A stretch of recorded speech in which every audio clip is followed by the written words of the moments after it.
À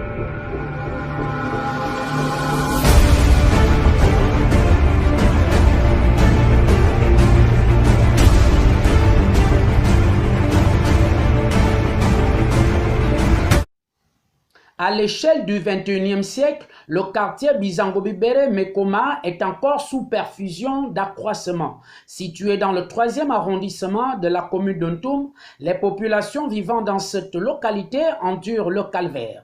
Non seulement avec des ordures ménagères qui abondent les lieux par manque de bacs à ordures, mais aussi la route qui est au quotidien un casse-tête chinois, surtout pendant la saison des pluies. Les populations sont obligées de patauger les pieds dans la boue pour vaquer à leurs occupations, tandis que des transporteurs et particuliers essayent d'éviter les trous et nids de poules ici et là pour ne pas endommager leurs véhicules. Une situation que déplorent les populations. C'est-à-dire la population, comme c'est là maintenant, là, c'est pas sérieux. Il y a un manque de responsabilité pour certaines personnes qui ont le droit de le faire. La route est très mauvaise. On n'arrive pas à marcher. Les voitures n'arrivent pas à nous prendre. Il faut marcher avec 2 ou 3 paires. C'est vraiment dégueulasse pour nous. On ne peut pas bien avancer comme ça là. Il y a les microbes tout sol. C'est pas bon. La route est très mauvaise. L'État est où? Regardez un peu la population. Regardez un peu comment la route est.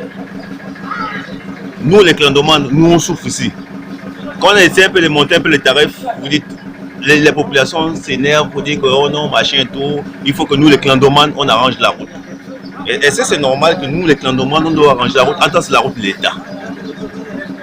Nous, on cherche l'État. L'État est où? Et quand ce sera les jours de la campagne, on va dire que comme c'est les jours de la campagne, on va venir, ils vont faire semblant de gratter la route. Pour dire que non, on a arrangé la route. Mais en tant que nous qui souffrons, les pièces, il n'y a pas une pièce qui coûte 300. Hein. Il n'y a pas une pièce qui coûte 200. Nous, on veut seulement l'État. Regardez bien ici, regardez un peu l'histoire de notre route. Depuis combien d'années, nos grands-mères, nos grands-pères, tous sont déjà morts, ils ont laissé la route comme ça. Le gouvernement ne veut rien faire. Déjà qu'il faut déjà la merde là, depuis le haut.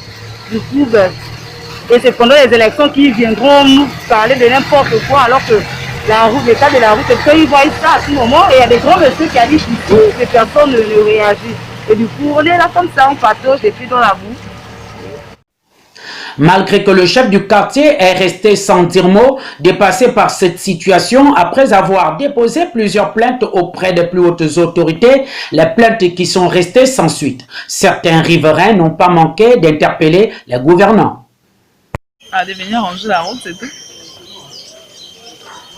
De faire le possible de venir ranger la route, parce que je ne sais pas, c'est pas normal que les gens marchent comme ça. Qui trouve la solution sur l'état de la route, c'est tout. Je peux te dire ça. On ne va pas demander plus. Donc d'abord, on ne veut pas beaucoup. C'est la maison, le logement dans les normes. L'état de la route, c'est tout. En tout cas, sur le message, on est fatigué. Hein. Moi, je ne peux rien dire au gouvernement à propos de la route. En tout cas, eux-mêmes, ils voient comment les Gabonais vivent.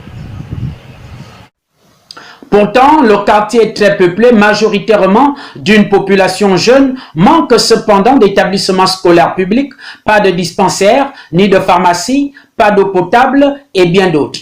Le gouvernement de Rose Christiane Osuka Raponda doit réagir favorablement pour le bien-être des populations du dit quartier.